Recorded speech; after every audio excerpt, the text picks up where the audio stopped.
The Grow My Cleaning Company podcast helps owners of cleaning companies just like you to grow your company and yourself so you can make more money and finally get the time and money freedom that probably got you into this business.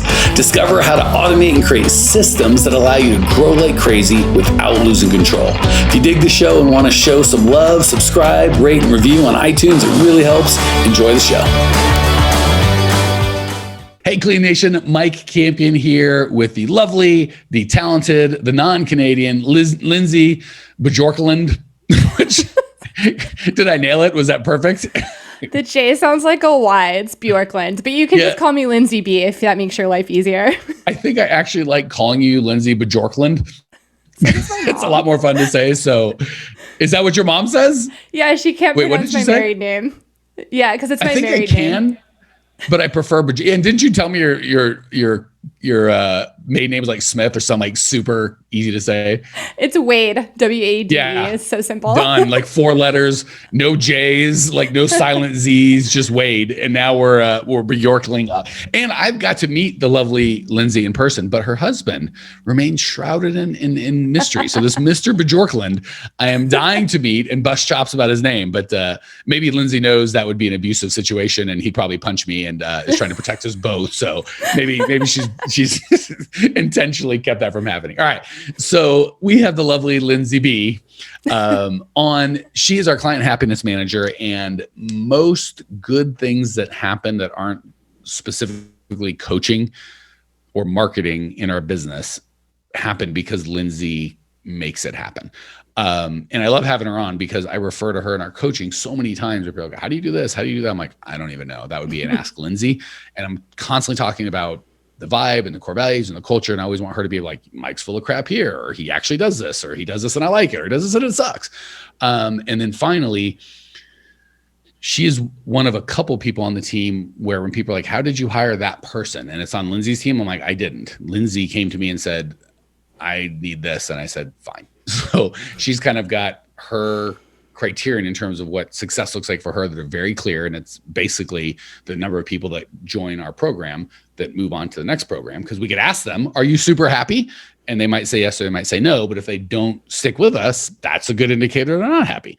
Even if they say they are. And if they move with us, and I can't imagine why they'd stick with us and go, I'm not happy, but it's a pretty good indicator they're happy. So she's got that. She's got a budget, and it's pretty much like whatever you do in that, as long as you can move the needle the right way, it works. So I figured we'd have Lindsay on. She would try and talk and give you guys good stuff. I would interrupt with nonsense, and we'd see how that felt. So Lindsay, all that said, what if that's true? What if that's not true? And what do you think we can use this time to give the most value to Cleaning Nation?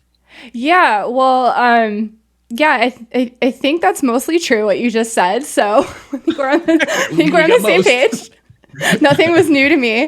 The reason I was just kind of talking to you before we hit record, the reason I thought this might make a good episode is because we recently did a presentation for a talk, and I was in the chat helping out people, and I introduced myself as the client happiness manager. And one of the cleaning business owners in the chat was like, I love that name, and I'm going to steal it. I'm going to use it for my cleaners that go out to clean. And I'm like, this lady gets it. She's a genius, because I think sometimes with any company, especially cleaning business owners, where you forget how much value you bring to people and that you're really just bringing them happiness at the end of the day. So a clean house, a clean business can bring so much happiness and joy and value to people's lives. And sometimes Cleaning Nation, I know numbers are important. I know tactical stuff is important, but I think this is equally as important about why client happiness is crucial to your cleaning company.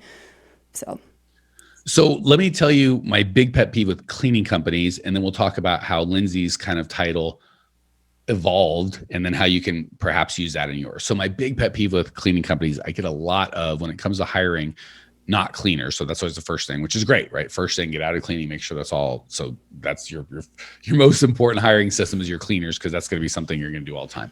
After that, it's a lot of VAs and operations manager. How do I hire a VA? How do I hire an operations manager? And my question is always, what do you want them to do? And it gets silent, or they'll start talking. And when they talk for 7 minutes and you're still confused, that they have no idea what they want this. But basically, if they were going to be honest, they'd go, there's a bunch of crap I don't want to do, and I'm hoping I can throw money at someone and they'll magically understand what it is and do it for me well and never quit. And it's like, yeah, that'd be great. I don't know how to coach you to do that. So the first step when we start breaking down what it is we want them to do is we can start giving them a better title. So virtual assistant, I forget who I was coaching the other day. I think it was a Millionaire Masterminds. I'm like, I don't want a virtual assistant, because right in the name means they're going to be assisting me, meaning I have to be working, and I don't want to do that. So I want, if they're virtual, I'm fine with, but I want a virtual get crap done while I'm relaxing person, not an assistant, because that means by definition, if I have a virtual assistant, I must be working. So right off the bat, I don't want that. I hate the assistant, right? Like, you do it. If I'm paying you, I don't want to do it. If I'm doing it, I don't want to pay you. But so we got to pick one or the other. So the virtual assistant I hate, and the operations manager I hate, because it's just like, what on God's green earth does that mean? So first and foremost, if you're like, oh, I love this, I'm going to start calling my cleaners customer happiness managers. That's fine, but that has to be what they actually do, right? Exactly. So make sure your number one pet peeve is be very specific in what you call them, right? Now, behind the scenes, so I can show you that we screw up all the time. I think when Lindsay got here, we didn't really have a title. So she kind of defaulted to my least favorite, operations manager, right? Or what were you going to say, Lindsay? Did you have a different one? I was, sorry to interrupt. I was a virtual assistant that was on the application, right. And then it quickly changed to operations manager. And now both the ones I told you not to do, Lindsay's done. So we screw up all the time. Yeah. And by the way, I would have never considered Lindsay an assistant, but the company that we use is called Get a Great Assistants, who's great, by the way. So I think that was where that came in. I would have never called her a virtual assistant. And operations manager, we never really titled her that, but that's what it was. So the cool thing, how we got to customer happiness is, again, I always we want to plan for outcome, not for tasks. So if you're going to hire operations manager and you're unwilling to do the work of what is it I specifically want them to do, and how do they know if they're succeeding, then name them doer of crap I don't want to do. Like, at least call them that, right? Because that's, and then best of luck how that works out. So with Lindsay, we realized, and again, Lindsay's the best. So she did a good job of what I would call making the trains run on time, right? If something went wrong, which it rarely did with Lindsay, on top of things, she'd fix it. And she just made sure she was great. My life and most everyone else on the team's life and our client's life was better just because Lindsay made sure everything got handled. But that's not a very good, get crap handled isn't a great job description. Operations manager is not a great description. No. And she'd been with us a while, and her pay was kind of the same as it was when we started, but her ability, the contribution, what she'd done was a lot more. So as opposed to just here's randomly more money, which would have been better than nothing. We're like, let's really get to, I'd like to pay more money, but how can we distill that down into more value for the company? And we realized we kind of based it on, again, how many people move from our first product to our second. And again, it's not a sales job. It's if we do a really good job on the first thing and they're like, oh my gosh, this was life-changing, then we don't have to sell anything. They'll move on their own, which is, and holy crap, by the way, I think we had 30 or 20 or 30 or 40% move, and now it's 80%. It's insane. Lindsay just focusing on that. So we realized that's really what we wanted her to do. And we realized if the clients were happy, the operations had to be done. So we didn't need both, right? The operations manager, she could make sure the trains run on time, and the clients could have had an adequate to less than adequate or okay experience. Mm-hmm. We can only pay so much for that. As much as we love Lindsay, that job's only worth so much. But when we said, hey, Lindsay's opposed to trying to just make sure the trains run on time, which is an important job, that's just bare minimum of don't screw things up, don't make my life miserable, don't make the rest of the team, just kind of be the babysitter effectively of the company. That's fine, but you can only pay so much to babysit. Once we were clear on, well, how do we get, the financial end for us was getting more people into our next program and having them stay longer. And the best way to do that is have them have an amazing experience. So we have now a full-time person. All she does is think through, how can I make their experience better? And she's always coming up with cool stuff, and she gets paid commensurately. So you guys see how just changing from operations manager, and she did as good of a job as she could, and we paid her as much as we could, to customer happiness manager, really freed her up to go, oh, okay, that's my real job. And then we connected pay with it. So it wasn't just, Lindsay's amazing and probably would have done a pretty good job just because we asked her to, but pay makes you creative, right? When it's like, oh, I have freedom. And if they're paying me for this, I can't feel guilty for just taking a half a day to just go to the beach and think about how our clients can be more happy, right? If she's an operations manager, do that. She's like, half day, try 3 days. And I only think about the business a half day. I take 3 days. All right. So what are your thoughts on all of that? Call me where it's bullcrap. Tell me where it works and how we translate that to value to our listeners. Ooh, okay. That's a big loaded question. So let me break it down for how I see it. So when I made that transition into client happiness manager, I think it was me. I don't even remember. One of us made up the title, Mike, and I was like, this is the title. Like, this is what I do. And yeah, like you said, operations falls into it. And it also, for me, I think the best part was, of course, like having a different pay system set up was really cool and exciting. But the other exciting thing that was, I got a lot of clarity. So there was a lot of stuff that I was doing that it wasn't contributing to making our clients happy. And there was stuff that I was doing that I wasn't good at, like marketing.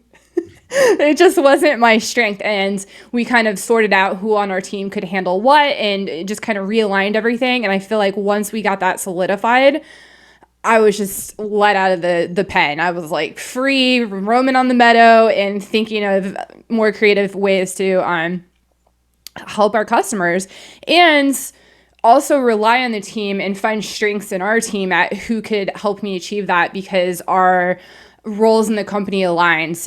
So yeah, we have a team now that we call Team Lindsay Bjorklund. It's me. Actually, Tracy boxed me the other day and called you guys the Three Amigas, and I'm like, that might be better. So I might good. Three Amigas. I thought was pretty solid, but we'll stick with Lindsay Trey for now. But yeah, Lindsay just likes that one because she's the first of Lindsay Trey. So I don't know how she got it to the front, but there she is. Yeah. So just those two main points for me is getting clarity, so I can zero in on things, and also finding who on our team already can help us with that goal. So yeah. And I'll tell you, and I love having these conversations because I can always tell you from the owner's perspective, but a lot of times you'd like it from the team member's perspective, right? So if I'm like, this is great, but your team members are going to hate you, that's not super. Or if Lindsay was miserable and you couldn't hear her thing, you're like, that's only half of the story. So I love that feedback from Lindsay on my side. And here's the thing, guys, gals, I was forced to really think it a little more. And this is what drives me. Jared's great at this and Lindsay's great at this. They ask me questions and I'm like, oh, that sounds like a lot of mental work. Like, to answer their question thoughtfully, I really have to think, which is what we get paid for, guys, gals. We get paid to think for other people, frankly. It's not that people don't know how to clean. They're like, I have to get the materials and it's a part of my schedule and it's blah, blah, blah. And just to be like, we'll figure out all those details for you. Don't you worry. You're going to walk home and the house is just going to feel amazing. Like, oh, I would like that. I don't have to deal with it. So that said, that question of Lindsay needs more money. And by the way, for Lindsay's credit, it's not like she came to us saying she needed more money. It was just me going, holy crap, how long have you been here? And how are you only making weight? So it was really us figuring that out. So I kind of came with Lindsay needs more money. She, for my fault, was making about as much as I think we could pay someone to do the job that we had. So it forced me to ask a couple of questions that you can use and steal for yourself, in that, what would this person have to do? Started with how I could afford to pay them this much, and then turn to where I'd be really excited to pay her this much. Like, the cool thing with Lindsay and I, it's not like with her bonuses, she hits her full bonus and she wins and the company loses. I'm like, damn it. What are we going to do? We can't pay, there's no profit. I'm super excited. When Lindsay hits her bonuses, that means we did great. And when Lindsay doesn't hit her bonus, it hurts us. So the question I would encourage you to ask is, what would this person have to do? Result, outcome, not task, right? Because if I went to tasks, she's coming up with the task, and her task list that she's coming up with far better than what I could have come up with. The outcome is what we had to get clear on. And the outcome was, if the people more of our people went from our first product to our ongoing product and stayed longer in that, the world is our oyster. We could pay her just about anything and be fine. So that was the first thing. And then we had to distill that down into, okay, what's the baseline? Where are we at now, right? Because I don't want to pay extra for her to keep it the same. And then how much can we pay her? She goes up. And it's been awesome, because if I tried to think of what she should have done, whatever job list she has now that's now written down, and that's another thing, by the way, she writes all this crap down, so I don't have to worry about it, is far better than what I would have ever come up with. So the question that I would encourage you to ask is, what outcome would this person have to get that A, is in their skill set? Like, because Lindsay is, you can tell just by talking to her, she's a sweetie. She loves making people happy. Even at the event, she's always like, how's the food? Like, she's always just like mama bearing. I don't even think she's a mom. So she's like a mom to all the group. Yeah. So as opposed to her children with, the little Bjorklunds running around everywhere. She just kind of mothers our community, which is so it's a perfect task, right? If you put me or Jared or even Jackson, who are all nice human beings, we're not going to be the same person as Lindsay. So one, making sure you can ask yourself the question, what would I need to have them do that I'd be really excited to pay them for? How much could I pay them? And then do I have the right person for the job? That's kind of my side. All right. I feel like we've been going for a bit. I'm just going to let you finish this up. You give them from your perspective. The floor is yours. Any value you see fit to give, you give it, girl. Yeah. So I know we kind of like how I started talking about what I thought we were going to talk about is a little different from where we ended, but I really think you just hit the nail on the head. I really don't have much to add except just having that clarity of thinking of the outcome of what you want. So in our case, just like a lot of cleaning company owners out there, you want your clients to be happy. You want their recurring business, and it lifts everyone, right? What is it, the phrase, Mike? The rising tide lifts all boats. So it's not like, oh, we're getting all this recurring business and it's only benefiting us. You have to keep in mind that you're benefiting your client too. This is making everyone's lives better. And I just feel really lucky that we have such a great group of people, of clients, that they're just so joyful about it, and getting to interact with them and seeing what our service brings to their lives has changed things for me. So I think as a cleaning business owner, I would say look for feedback from your clients, look for feedback of their happiness, and share that with your community, and that'll speak for itself. And just to put a bow on this, hopefully you guys and gals are hearing the energy and joy that Lindsay has. What I hear you guys say to me is, I just want someone that cares about my business the same way that I care about my business. And I don't know how to do that, but I do know how to get people that care about the things I care about the same way I care about them. So hopefully you're hearing Lindsay be like, how could I get a Lindsay? She's amazing. And she is amazing. But the reason you're attracted to her and we were attracted to her, and I think she was attracted to us, is we share core values. So we're have fun, make money, be real, and help out. So the cool thing I love about Lindsay, I talked to her for an hour on Zoom in front of everybody, on private meetings and public meetings. And then when I met her, I'm like, this is exactly the Lindsay I've come to know and love, and vice versa, right? Hopefully she at no point was like, oh, that's podcast Mike, and this is boss Mike, and that's like Mike with Natalie Mike. It's the same idiot. So, and the same with the have fun and the help out. Like, there's no way I could train anybody to have the heart for our people that Lindsay has. I could find someone that already had that heart and just tell them how amazing they are and like let them free and get and throw a bunch of money at them. That's our job. So I just want to encourage you, if the people you have for the job don't share your core values, you're never going to have a Lindsay. Now, Lindsay might be a Lindsay for a different company. I'm not saying she's worthless or can't be of good value. It's just a bad core values fit. So it's not that she couldn't be that for somebody else, just not for you. So it just always comes back to core values. If you're like, how do I get a Lindsay? Be clear on what your core values are. Speak them super loudly. Lindsay was really attracted to that, right? I'm guessing hopefully now her pay is better than what she thinks she could make. But when she got here, it was probably she could make a nickel more, nickel less with a different job, right? It really, I'm assuming, came down to, are these the people I want to work with? And if I'm like, we're really nice, or we pay a bunch of money, or the hours are good, those are all fine. But I'd like to think Lindsay's like, that's what I want to work with. And vice versa. Like when we do a podcast, I see Lindsay on my schedule. I'm like, yay, I haven't talked to Lindsay. And I'm like, it's super nice. So as opposed to, crap, I got to do this job and blah, blah, blah, blah, blah. So core values, core values, core values. Cleaning Nation, if this is scratching a tiny bit where you itch, but you want more, go to growmycleaningcompany.com. Because of the efforts of the lovely Lindsay and her entire team, are we at 700 yet? Do you know what podcast number we're at? I always say over 600, but I've been saying it for like months. We're at, I'm going to give you an exact number. All right, I think we're recording like You and I are recording 685 right now. All right. So I'm going to soon I'll be able to say over 700. We got over 600 podcasts, growingcleaningcompany.com. There's a Facebook group. There's a free on-demand training masterclass. I would start there. But all the resources you need to help grow your cleaning company, get amazing people like Lindsay, have a beautiful life. Check it out, growingcleaningcompany.com. I will see you there. Well, here we are, the end of the podcast, and you made it. Great job. I've got a little bonus for you for sticking through with me. But like I mentioned before, if you got value out of this podcast and you want to show a little love, subscribe, rate, and review on iTunes, Spotify, wherever the heck you're listening to this thing. Share with a friend. Share the love. And as a special thank you for those of you that stuck with me to the end, how about I give you my personal phone number so we can text? It's a great way for me to get to know you, your business, your goals personally. So shoot me a text now, 602-932-6431. That's 602-932-6431. I am the only one who responds to these texts, and I will personally respond to everyone I possibly can as long as this number is manned. Don't know how long we're going to keep this at the end of the podcast, so grab it now, 602-932-6431. Give me a text, say hey, can't wait to meet you.